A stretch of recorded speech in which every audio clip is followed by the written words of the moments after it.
Should politics and religion be private topics? Can we solve government by just electing serious people? And should charitable organizations be taxed? We'll answer these questions and more on today's episode of Good Take, Bad Take. Hey friends, welcome to this episode of Good Take, Bad Take. This is the show where we gather takes from all across the internet and we give our opinion on whether we think they are good or whether they are bad. My name is Britt. I'm here with my co-host Donald. And before we get started, make sure to like, share, subscribe, all that good stuff. You can find us on Instagram at Good Take, Bad Take Pod and on Twitter and YouTube at Good Bad Take Pod. And without further ado, let's get into some of our first takes. So this first one reads, this is like an article, it looks like. It's a Reddit post, actually. It's a Reddit post, okay. Yeah. Titled, When Politics and Religion Were Personal Matters. I'm old enough to remember when politics and religion were private, and those topics were not considered polite conversation in front of strangers. Now everyone broadcasts everything about what they think to everyone, both online and offline. To that, I say, 1, I don't care. 2, I don't want to hear your regurgitated talking points from whatever news or talking head you follow. And 3, there are a lot of people today that I liked a lot more when I didn't know their political/religious inclinations. What do you think?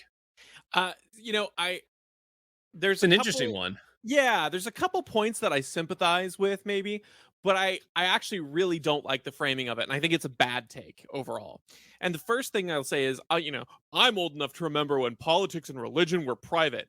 And to that I say, and I wasn't living during this era, but I'm also pretty well read on an era before that when politics and religion were part of the public sphere, very heavily so, and you had a culture that was unified around ideals.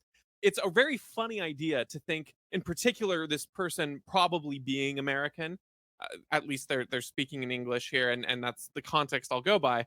But it's very funny thinking about an American complaining about this when much of the founding of this very nation was due to political and religious ideas being in the public, being a protest, and forming the very values of the nation, right?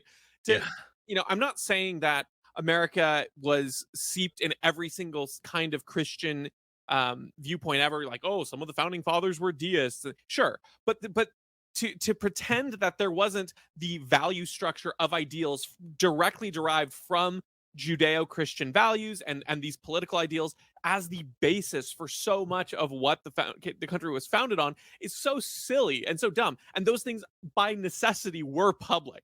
So his first complaint, like, oh, people kept it to themselves. It's like, actually, yeah, they did that once the Industrial Revolution hit and people really started shoving all of the sort of personal values that were your public values at the same time. That's for the home. But of course, before the Industrial Revolution, the home was the workplace. Your communities were the places where you were talking about these things. Those were your homes. So there was no real distinction between what stayed at home and private and what was the public community talking point. So you're setting up this binary like so many conservatives do, where it's, history begins at 1950.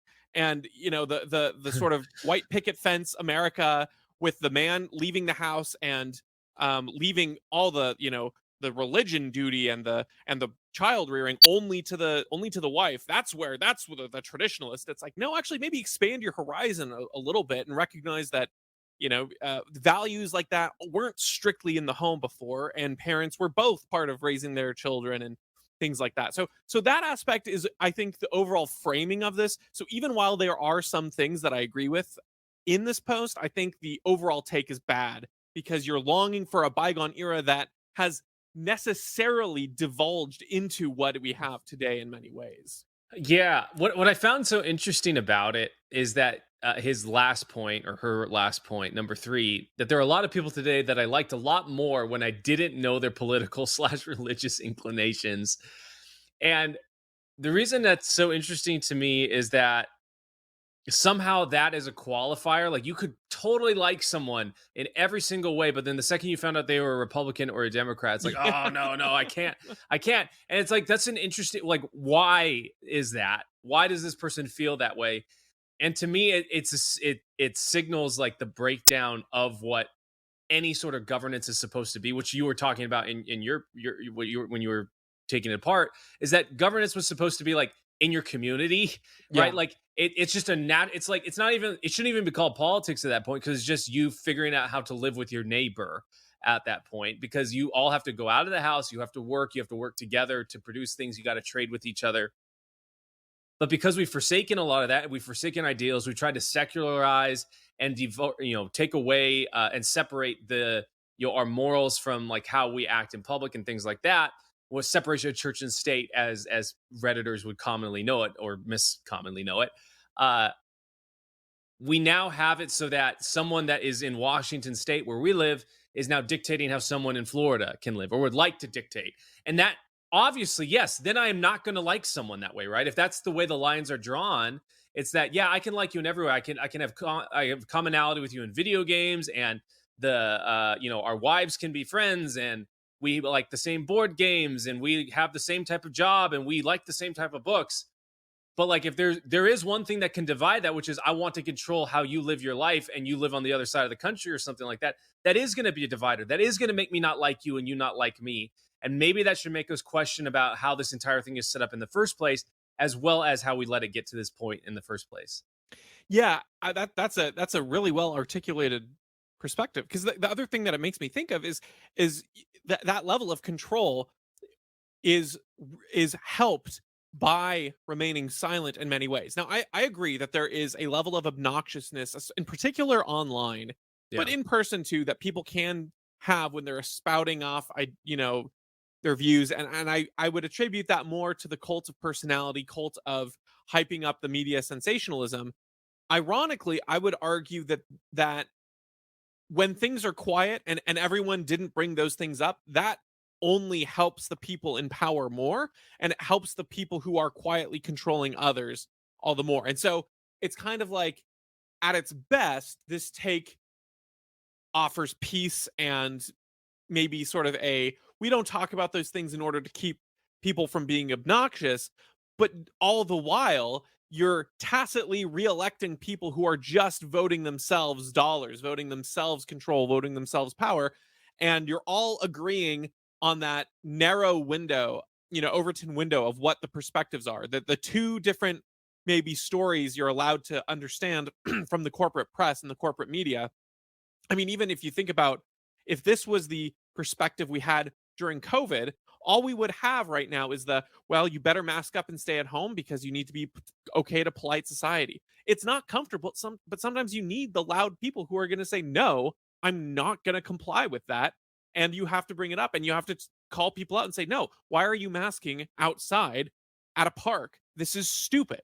And yeah, that's not comfortable. And maybe you don't like some people because a little bit, because they called you out on that. But unfortunately, a society that wants to preserve itself has to be willing to risk offending other people in the most important ways. And political views and religious views are two of the most important perspectives you can have as part of your worldview. In particular, religious. I mean, just think about how ridiculous it is to say that religion should be private. I mean, literally, Yeah. from our perspective, which I believe is the absolute truth, but you can say whatever. Like, even if you don't agree with me, understand that I believe that someone came to earth to save humanity, and I should absolutely want to share that news, that he died for you and took on every wrong thing you did on himself. That should Why should that be private? That I should be shouting that out, as far as I can. And so the idea that it should be private is just an absurdity on its face. Yeah. Yeah. It's like that is a core. What is it? The Mandalorian says like weapons are part of my religion. Like Yeah. that's. I'm not saying that's how Christianity is, but I'm just saying like being able to act out your beliefs publicly is part of being religious. This made me think of, like, you and I were just talking about, like, I was at the hospital for my knee, and they just released the mask mandate here in Washington State. This like maybe a month or 2 months ago. I guess it was a little longer, it was like late May. But anyways, now this hospital that I was going to for my knee, they had a sign, and they typically have like a thing that says, "Hey, you need to wear a mask," but now it says masks are optional. I went in. There was another mom with two of her kids. They were all masked, and I apparently they hadn't been to a hospital since May, which is great. I want them to all be healthy and everything. But anyway, she was giving me kind of dirty looks because I just walked in without grabbing the mask or anything like that. I was sitting down at my thing checking in, and she was sitting down at hers, and she looks over at me and she's asking the person, like, you know, aren't masks still required for people? Stop. Oh my Yeah, and then the gosh. person's like, no, sorry, they're not required, they're optional now. And to me, that's like the reason why I don't like people sharing their political opinions is not because I don't like them having opinions. It's that when they're sharing their political opinions, most of the time it's them appealing to a third party or third authority to challenge me and force it on me without actually debating me or confronting me to my face. If that mom had said to me, I still wouldn't have liked it. It would have been annoying. It would have been offensive, which is fine. I'm okay with that. But if she'd said when we were standing out there and walking in, she gave me the dirty look like, hey, shouldn't you wear a mask? I at least could have said, no, like it's optional and I'm not going to. And maybe she could have challenged me more. We could have had a discussion and we might have both still not changed our view. We both still might not like each other in that way. And I still might like her less, but we at least would have been better off, at least more knowledgeable, right? Like I would have understood her side and she would have understood mine. But instead, she goes to choose to appeal to authority to force it upon me. Now it's just like you are my enemy, right? Like you have no. It's almost like you don't even see me as a person. You just see me as someone to be subjugated. And I think that's why politics and conversation around the dinner table and everything has become such a taboo thing. Is because it's intrinsically linked to that. Just that. It's like well, whatever your view is, it means that you're trying to force that upon me. You don't view me as a person to be convinced, but someone to be subjugated. Yeah. Well, that's it's almost the worst of both worlds there because they're being private in how they confront you about it with their belief, but then they're trying to get someone else to be public on their behalf because they Yes, so you yes, you don't have the moral standing to address it in a polite, civilized way where it's who you are. Because again, ideally, if everyone has these things in the public and open and it's not sensationalized, it's like, look, I know you and I disagree about this, and because of that, I'm going to react a certain way. Maybe I'll keep my distance from you because I don't trust you. sure. And you can, you might just kind of like, I need to, roll my eyes less around you, and I recognize that. Like that should be the normal of a culture where people are allowed to have your religion and your political viewpoints open expressed. Unfortunately, we have it more sensationalized. But yeah, I mean that just makes me think of in the height of COVID when my wife and I were at the grocery store. I know I've said this, but we're at the grocery store and the we were standing in line at Target and the person asked the cashier to tell us to step back even though we were on the stupid little circles, but we were on the edge of the circle. Like my wife's one foot was over it, and they're like, "We need to just. Can you tell them to step back?" It was like you couldn't even Uh, turn around and ask because you were that controlling of it. yeah. It was so goofy, so Ugh, goofy. yeah, that's a bummer. All right, moving on to our next one. We've got an article with a picture of Liz Cheney titled "Liz Cheney on What's Wrong with Politics." Quote: "We're electing idiots." To be clear, Liz Cheney is saying what's wrong with politics is that we are electing idiots. Further quote from the article: after laughter from the audience subsided, she continued, and so I don't look at it through the lens of is this what I should do or what I shouldn't do. I look at it through the lens of how do we elect serious people? And I think electing serious people can't be partisan. What do you think of Liz Cheney's take here? There's so many things to say. One, it sounds like the most sore loser take ever. Like she loses her election. Well, it's just we're just electing idiots. That's all there is. Second, I'm gonna give her benefit of the doubt, but it sounds really bad to say I don't look at it through the lens of is this what I should do or what I shouldn't do. I'm guessing that she means like the should in relation to political expediency, like I should do this to be popular, or I should do this to get elected. But on its own, it sounds bad. But I'm going to give her benefit of the doubt and assume she means, I don't look at it through the lens of what benefits me as what I should do or what I shouldn't do. Um, but I think this is a terrible take. I mean, she's correct that we're electing idiots, but the terrible take is one that that's the only thing that's wrong, or that there's, that isn't part of the system that is to be expected when you give the reins of power to people. There will be idiots who inherit that power unless you necessarily have a system that rewards people who aren't idiots. And democracy isn't it. You can have an idiot get elected through a democratic means, whether we're a democratic republic or a pure democracy or whatever it is. And second, this is a terrible take because electing serious people is how we get things like the surveillance state we have. Not that she would, decry that. I'm sure she's a big supporter of that. Serious people are the ones who bombed the Middle East for the long in the most and the longest period of time ever. They're the ones who've instituted regime change. They're the ones who have lied before Congress many times. They're the ones who've locked us down and told us that we didn't fund gain of function research while they were funding gain of function research. So, these serious people have a horrible track record.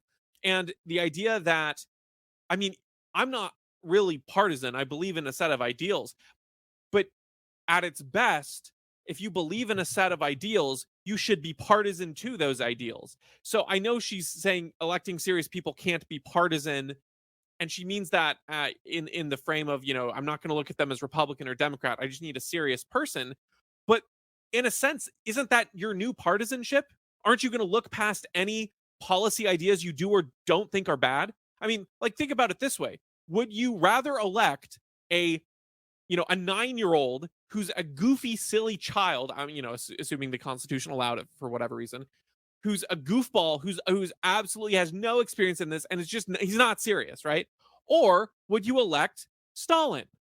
Well, Stalin is much more serious than that 9-year-old. So, Yeah. by this ridiculous set of credentials, Liz Cheney's better be all in for Stalin. And she said, well, that's not serious. Doesn't matter. That's why saying serious people is a dumb category, because it Yeah. doesn't matter how serious the person is. If they're enacting terrible policies, then they're maybe more effective at it because they're a serious person. Yeah. I made me think of what's wrong with politics? We're electing idiots. The Dwight Schrute quote, Yeah. which is like, whenever I want to do something, I think of, would an idiot do that thing? If the answer is yes, I do not do that thing. It's like, well, yeah, that's obvious. Um, wisdom from Liz Cheney and Dwight Schrute. I prefer Dwight Schrute to be fair. I think I really like what you're saying about like serious people. Like we actually want people in government that aren't good at getting things done, because basically if they ever get anything done, it's usually bad. I think from the normal laypersons, I don't want to take it from this perspective. The normal layperson thinks of, when they hear serious people, they're like, well, people that are effective in making the country a better place. Like that's what they usually think of, and that's what they think Liz Cheney's probably saying here. But like, it's just such an empty thing to say, because it's like saying, when I go to a restaurant and pay for the food, well, I think the problem is we need to have good food coming out of the kitchen. It's like, yeah, that's the whole point. Like, you're really saying nothing like that's useful. I mean, that's isn't that the given? Isn't that the whole point of this? Um, and I mean, this kind of always gets me back to like the foundational principle that the entire system of how we elect people, how we get people into office, is just doesn't work at all, right? Like, it only works by the free market, because the only way you get and make sure that serious people, quote unquote, from which is people that are able to get good things done, is that the people that are getting good things done, the people that would put them in that place are incentivized to keep putting them in that place. Well, what's the best way to do that? It's through the free market. It's through free allocation of capital. It's through people being able to choose where they spend their money. And so it's the equivalent of like, well, we go to this restaurant, and the problem with that restaurant is we just need to be able to eat good food. It's like, yes, we want good food no matter what restaurant we go to. Why is there not good food at this specific restaurant? Oh, like they don't even cook back there. They just set things on fire and bring it out. It's like, maybe we need to redo the entire way the kitchen is done. And that's the equivalent with our American political system. It's not, we're always going to have elites, right? There are always going to be elites that are controlling things, that are making decisions, that wield a lot of power and influence. The question is, how do we get impressive elites to be in there in the first place? Our current system is through a popularity contest, essentially, where things that don't actually matter, have no bearing or evidence of whether these people are capable or efficient, are part of the calculus of people electing them. And because they have such a long time span, it's not like they're constantly evaluated day after day. They're evaluated every 4 years or 6 years. Uh, we don't have actually a really quick mechanism of changing that. The free market, if you go into a restaurant, the food's not good, you can demand that you don't pay for it, or that they give it to you for free. And then you can not go in the next time that you go eat food, which is definitely going to be less than, 4 years from now. You're going to eat food the next day. So that's the beauty of the free market, is it has rapid feedback, and it has rapid consequences for bad actors and rapid rewards for people that are doing a good job. And So that the well, not best to ones mention can they'll rise do it up. they'll voluntarily do it, Yes. right? You don't Yeah. even have to coerce them 9 times out of 10. Exactly. So it's a silly question. It's a silly answer. What's wrong with politics? Well, what's wrong is that it's there, that we elect people that can control other people without their voluntary, consent. And then the question of like, well, or the answer is we just need to elect serious people. Well, that's the whole point of this, isn't it? And it obviously doesn't make that happen. So maybe this isn't good at electing people or putting elites in power that should be there. Yeah. No, absolutely right. I don't even think I have more. I think you nailed it Cool. on the head there. All right, let's move on to the next one. We got Samira Khan. I don't really know who she is or what she does, but she tweets out, women who spend a lot of time outdoors literally age 10 times faster than the rest of us. Holy crap. Trust me, your cringe outdoorsy Insta photos aren't worth it. Go inside. What do you think? It's actually kind of crazy. I don't think I've ever seen the the don't touch grass I take. know. It's not even, I mean, it's not even Let's the go touch essence of it. carpet. It's a yeah, it's a literally don't touch grass take, which is so funny. I think this is a terrible metric. I mean, on the one hand, I'm not saying that I'm a big fan of sort of the vanity aspect of some Instagram photos for the sake of that, but it's really healthy to go outside. And I'm not going to pretend to necessarily know the specifics of all the health things. I tend to think that she's probably wrong on that, and that people who are going outside and exercising and engaging in those things probably actually do pretty well when it comes to health and aging and things. But even still, it's just kind of funny that your entire perspective of what is valuable, and maybe this is Yes. your own and that's fine, but is like this artificial, like, oh, sustaining this look on your face I mean, it comes across as the take of every cartoon that has some level of princess where they're like, the princess wants to go out and be free and enjoy themselves. And they're like, no, you're going to sit down, you're going to have your face painted, and you're going to, say yes, Lord, or no, Lord, and you're going to never run. It's like you're literally taking the perspective of like the villain and all these things. Not to say that makes it a good or a bad take, but I think it's an intrinsic mindset of I know what is best, and it's this preservation at any cost kind of thing, which I think is a little silly personally. Yeah, like I think this take was interesting to me.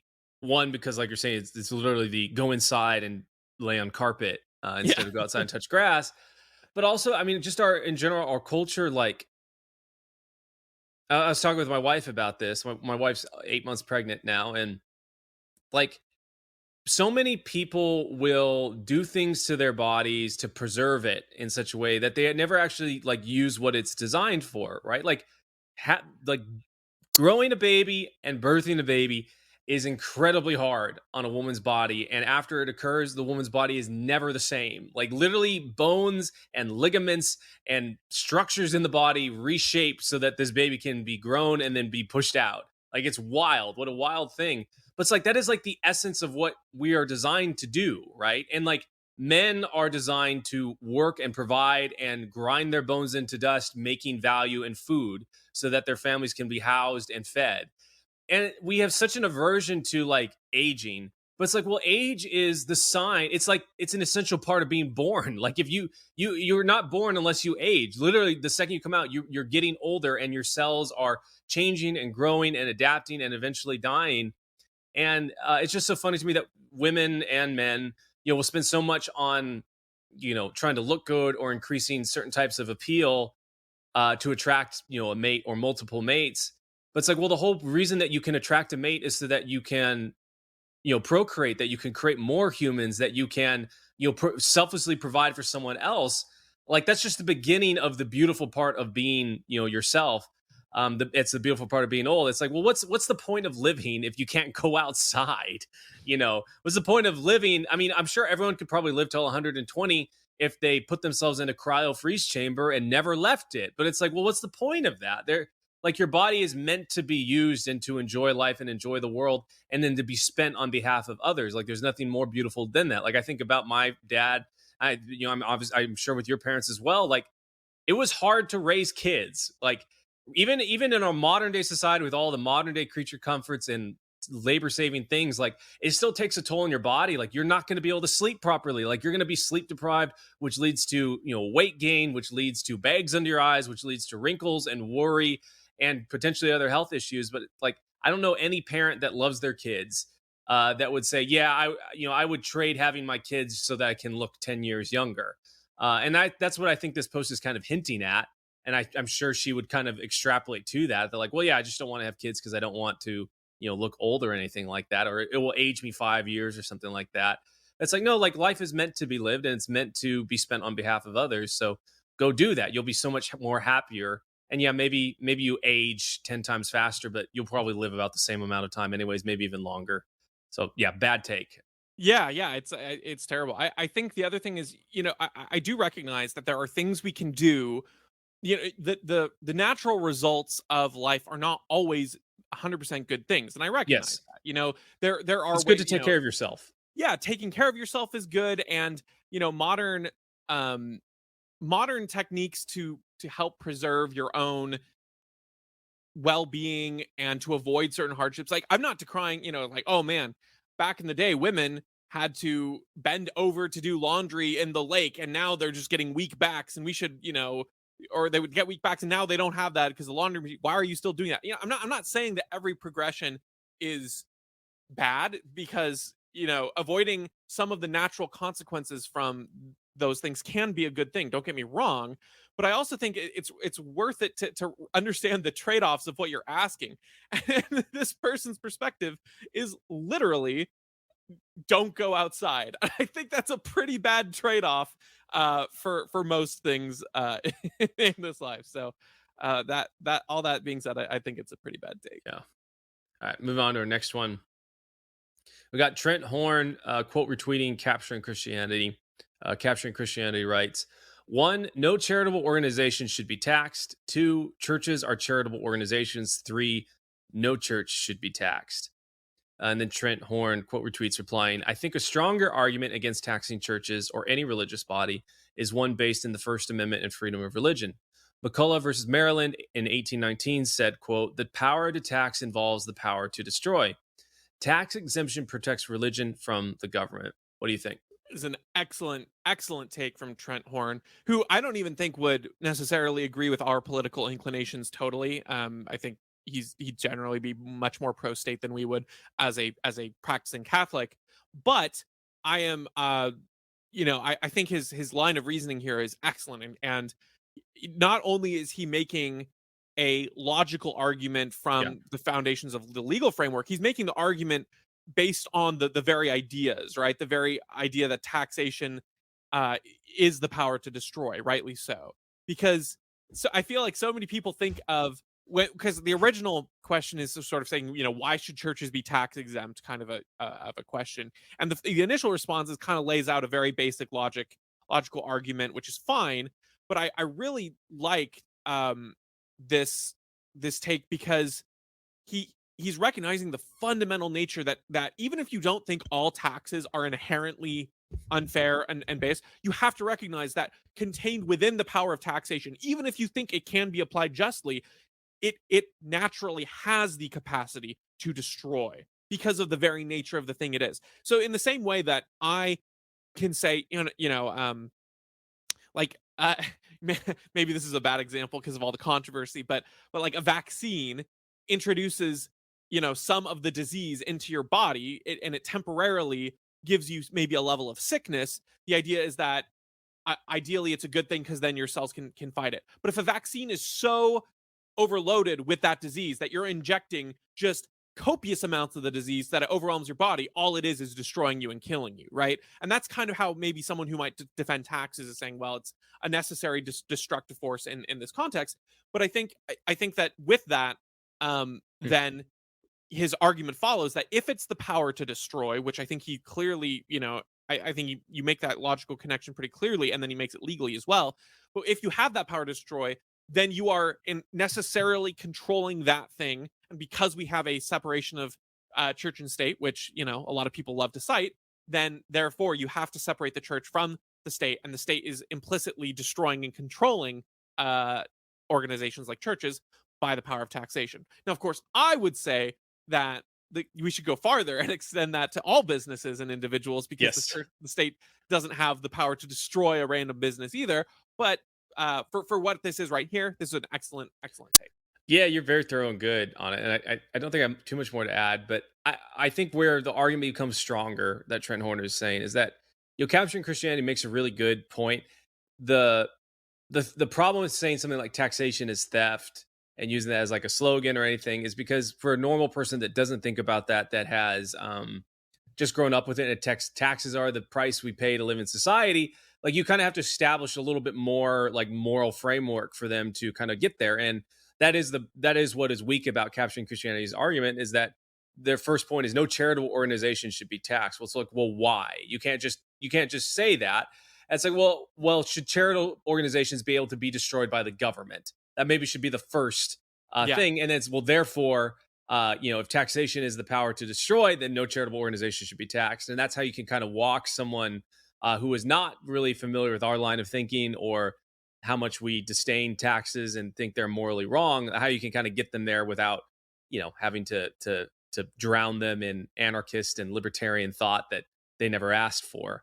Um, and like you're saying, Trent Horn's not even really necessarily part of our kind of political ideology, but he apparently is pretty good at logic and understanding base principles, and so therefore his argument's good. And I think he really enhanced it. And I'm definitely going to use that. I wasn't familiar with the power to tax involves the power to destroy quote, so I'll have to go look Yeah. up that case.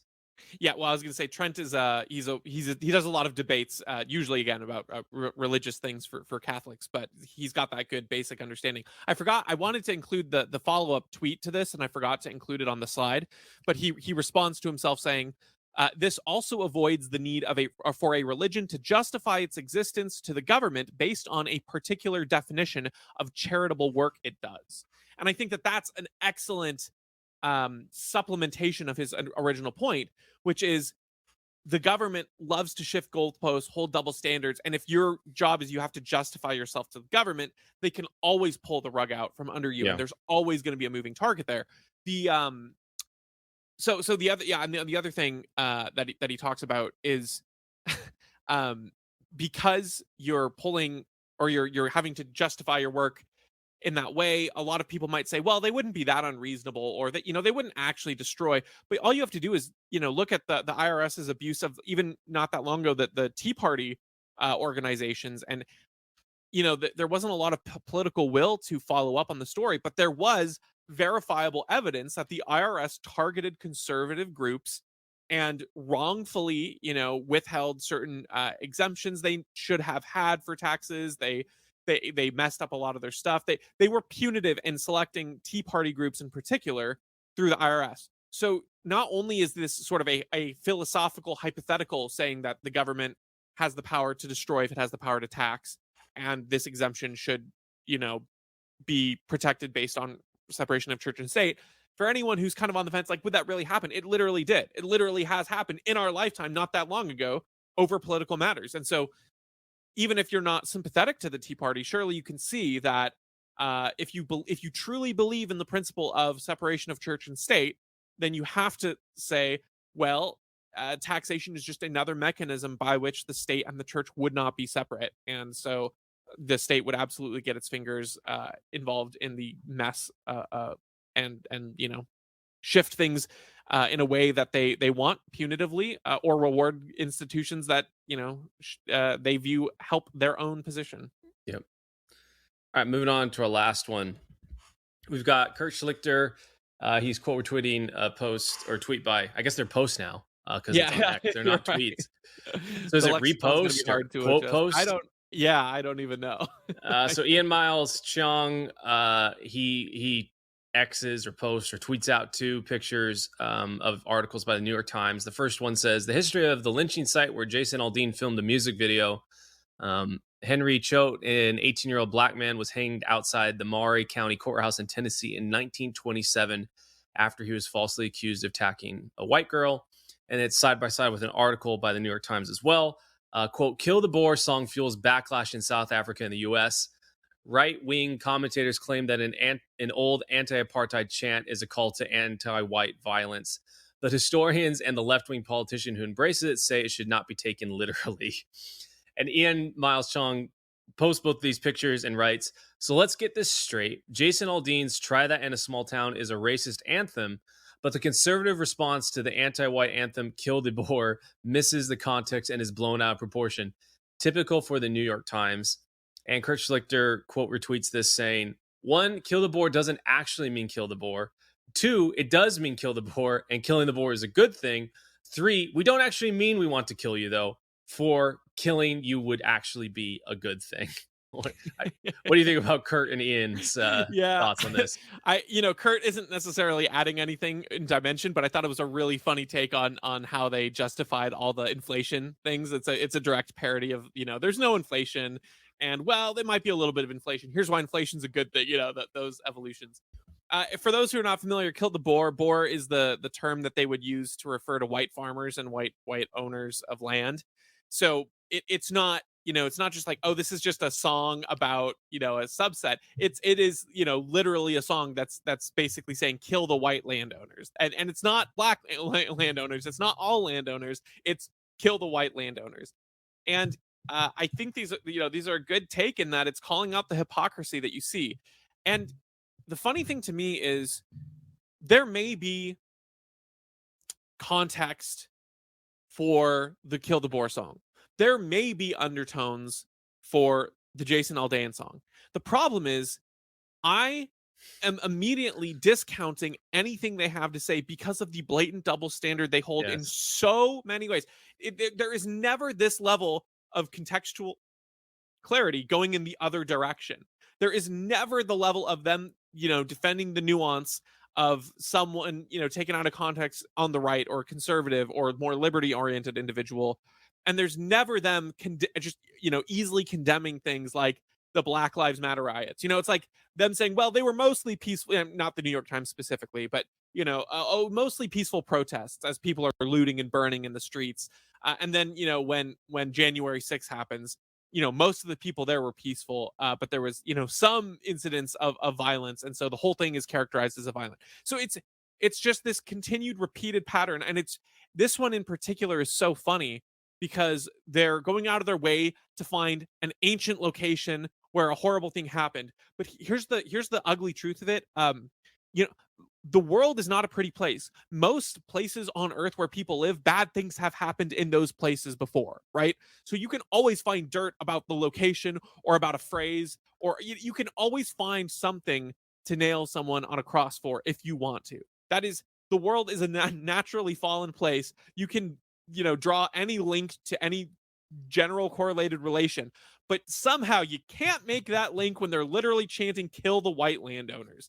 Real funny way of thinking about things, I guess. Well, yeah, it's just like I did you watch the video of it? Have you seen it? No, I haven't. I mean, it's hard for me to imagine the New York Times and the political left who got upset about 200 people at Charlottesville with tiki torches reacting well to a stadium full, 20,000 people, I think is what it was. 20,000 people that represent almost 90% of the population in the country chanting about 8% of the population saying that they want to kill them. It's literally 90% majority is chanting a kill this minority population that represents 8% of this country.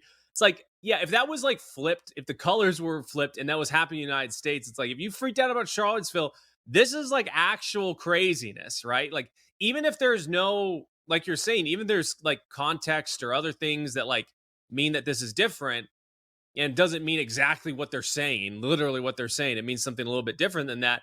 It's still like more blatant than reading, the tea leaves for Jason Aldean filming at some courthouse that has stood for hundreds of years, in the middle of the town that maybe he wanted to go film in or whatever. So it's a really I appreciate that Ian Miles Chong found these two comparisons because it really does illustrate like how biased and how like Michael Mouse is factual but not truthful. The mainstream or the corporate press are. Yeah, it's a really horrifying video if you take it for what the words say. Jason Aldean's music video is not horrifying if you take it for what it is. Like, if you take it for what it is, it's like, oh, well, he just rented a courthouse and he filmed a music video out of it. He's talking about protecting your small little town. But for whatever reason, they choose to really read in there, be really conspiratorial and do all the digging. And then when there's literally someone chanting kill the whites, like, they really don't do that much digging. They're just saying, no, yeah, you can't take that at face value. They're just having fun and it's all good. It's like, I don't know, man. I'd be pretty scared to be living in South Africa. And I think for a right reason. I mean, that's a lot of people in there. I mean, even at the January 6th riots, I don't think 20,000 people or stadium full of people got into the Capitol building. I can't remember how many it was, but it wasn't that many. Yeah, no, yeah, yeah, absolutely. It's the double standard is astounding. It's not surprising to any of us who followed it, but this is a good highlight of it. And I think, I would kind of hope that this would resonate with people who are maybe on the edge of thinking like, well, it's not really that bad. It's not, they're not the double standard that you're talking about. It's, there, I don't know. January 6th was really bad, and I don't like that there was violence, but this is a pretty clear, cut and dry example of even if you thought one of these things was 100% true from the New York Times, the other one just is ridiculous by comparison. So even if I granted that Jason Aldean's song was 100% intentionally filmed on this site with a racist lynching in the past, and he was doing this intentionally and it was wrong, I can still say, yeah, that was bad. Also, maybe a song called Kill All White People or All White Landowners also has some racist overtones to it. The denial of both is damning, even if you buy one. To buy both is, I think, the height of absurdity. So I don't think there's too much more on that, but Yeah, I not did like it. yeah, it's nice that they did it. It's also terrifying. We'll be Yeah, praying for those folks over there. That's yeah, I'd be getting out of there if I was white and a farmer.